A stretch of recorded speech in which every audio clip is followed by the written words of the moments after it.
შემიწყალი არის ყველაზე მეტად საკურნებელი და იესოს ლოცვა ყველაზე მეტად გვასწავლის ამას, იმიტომ რომ შემიწყალე იესოს სახელთან ერთად არის და ამ დროს ესე იგი ჩემი მდგომარეობა გასაგებია, მე ხვდები ვის წინაშე ვინ უნდა ვიყო და როგორი ვარ და ბუნებრივად მოდის შემიწყალეს განცდა.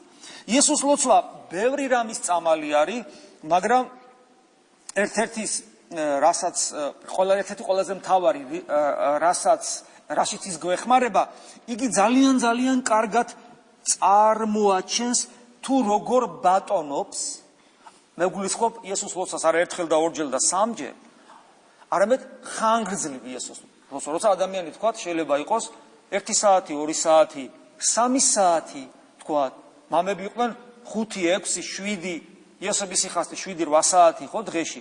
როცა ადამიანი ამდენი ხნის განმავლობაში სიბნელეში, თვალდახუჭული, პატარა სკამზე, ფიზიკურად შევიწროვებული, აი ესე, მათხოვრის გლახაკის პოზაში, აი ესე, ამდენი ხნის განმავლობაში ამბობს უფალო იესო ქრისტე, შემიწყალე მე. აი ხანგრძლივ იესოს ლოცვა დაგანახებს შენ ვინ ხარ. იმიტომ რომ შენი სხეული ხო იღლება ეს ჯდომით, იღლება. მაგრამ შენი სულიც იღლება, რომელიც რაში ვლინდება, იცი რომ შენ გულში ხარ, მე სულს გულისხმობ, შენ გულს ბეზდება, ნახე რა ბეზდება, ხო ბეზდება ქრისტესთან ყოფნა. იესო ბეზდება. როგორია ხო? აი შეყვარებული ადამიანს თავის საყვარელის ადამიანის სახელი არ ბეზდება წესით, ხო? სუესია. ერთი სული აქვს, როდის ნახავს, როდის გულში ჩაიკრავ, სუესია. ამდენ შენ ბეზდება იესოს სახელი. მამაო 3 საათი ბევრია? შენ დალოცი როგორ დაიცვლები? 3 საათი კი არა, სულ იქ უნდა იყო. სულ გბეზდება 3 საათი ვერძელებ ქრისტესთან და შენ მარადი ბაბა მარტო მართლმადიდებელი ცხონდება, იტყვიან ხოლმე. აი ესე მუსულმანია, აი ბუდისტია, ცხონდება.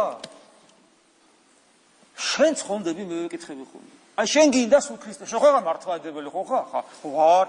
მე აი ცხონდები თუ არ ცხონდები? შეგიძლია თუ არა სულ ქრისტესთან ყოფნა? ეხლა ყველას თავი დავანებე. და ჩემ თავზე დავი. მე ცხონდები თეოდორე? თეოდორე შენ ცხონდები? შეგიძლია შენ სულ ქრისტესთან ყოფნა, ჰა? ეხლა მოდი მოვსინჯო, შემიძლია თუ არა? ჯდები, ჩავაქრობ შუქს, ან ღამე ისედაც ხო ჩამქრალია შუქი, დავждები და ვიწყებ. ტოტახანი, 1 საათი დგარ გაგზელ და რას აკვირდები? აკვირდები იმას, რომ შენი გული რა დღეშია? ესე იგი რა აღარ უნდა შენ გულს? რა აღარ უნდა? რა გულის თქმები და გულის სიტყვები არ არის შიგნით? მეუბნები, იესო, მეტი არაფერი. და მე ხო ხვდები რა ნაგავიცახარ, შემიწყალე, არა. მისი დაჭერა, ისეთი თავხედია. და აი, ხედავ ვინ ახარ შენ და. როგორც წესი, ჩვენ ვიცით ჩვენში რა არსებობს, ჩვენში არსებობს ის 3 ძირითადი ცოდვავნება, ხო? ეს არის სიამეთა მოყვარეობა, რაც მოვიდა ადამ და ევა და ხო? რა გემრიელი იქნება? სხვადასხვანაირად წერს სიამეთ მოყვარეობა, გემოთ მოყვარეობა ჟოგს ვორია მარტო კამფეტის ჭამა იგულის. არა, ეს ყველაფერის მთელი შენი ცხოვრების მიზანი როა, რომ ისიამოვნო და ბედნიერებას ამაში რო ხედავ. ხო, ხშირად გითქვია. რა გემრიელია. იქ ერთი დაზიანება შემოვიდა, ხო, გახსოვთ ეს როგორ არის? მერე მოინდომა, რა კარგია მოწყვეტა, მომხვეჭელობა, რაც სხვადასხვანაირად არის ხომ ეს ზოგ შემთხვევაში ვერცხლის მოყვარეობათ არის, ძალაუფლების სიყვარული, მომხვეჭელობა და მესამე დიდების მოყვარეობა. ღმერთი იქნები, კაცო, ღმერთი იქნები. აი ეს 3, რომელიც გაშლილია იგივე 8 მომაკვდინებელ ცოდვად, ის 8 კიდე უამრავ რაღაცათ არის დანაწევრებული და მათი რიცხვი ქვიშასავით ურიცხვია. ჩვენს გარშემო გეგონება ქვიშის ორმოში ზიხარ. აი ეს ყველაფერი შენს გულში იჩენს თავს. და ეს არის საოცარი რამ, როდესაც შენ ზიხარ ესე და ლოცულობ, უცებ ერთი რამე წამოხდება, მეორე რამე მე ძალიან ხშირად არის ხოლმე ესეთი რაღაცა, რომ ესე იგი ხვალინდელ დღეზე ნერვიულობას იწყებ, პრობლემები ყველას აქვს და ლოცულობ და იმის მაგრათო ქრისტესთან ყოფნით გაიხარო. ხვალე რაღა უნდობლობა, ღმერთს არ აღწამს საერთოდ, იმიტომ რომ გეუბნება რომ უზრუნავ ხვალინდელი დღისთვის, შენ დღევანდელ დღეს იცოცხლ და ხვალე იქნება რაღაც, მოგეშინია. ნერვიულობა, ანუ ესე იგი ეს ნებების მოძალება 1000-ნაირი და პლუს ურწმუნოება, ღმერთს ვარენდობი. და აი ზიხარ ესე და ხან ერთი გამოხდება, ხან მეორე, ხან მესამე, ხან მე-10, ხან მე-20, ხან მე-100, ხან მე-500 უამრავი.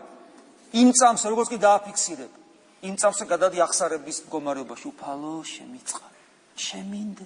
და ნახეთ რა საოცრება, გინდა ქრისტესთან ყოფნა, როცა თუ ხანდახან მოხდა და ხარ ხო კაი, ერთი წამი, ორი წამი, რაღაც ამოხდება ეგრევე, შემიწყალე და ეს არის მუდმივი ღვთისძიება, მუდმივი აღსარების და სინანულის მდგომარეობა. და რა თქმა უნდა, კურნავს სულს, იმიტომ რომ ხედავს რა უფალი როგორ ეძებ შვილი მამას, ნელ-ნელა მოდის და შენი სული ნელ-ნელა ინკურნება და ერთხელაც შენი ბრმა სული გონებას, ანუ თავის სულს, თავის თვალს დაიბრუნებს და ღმერთს დაინახა. ისე როგორც წმინდანები ხედავდნენ.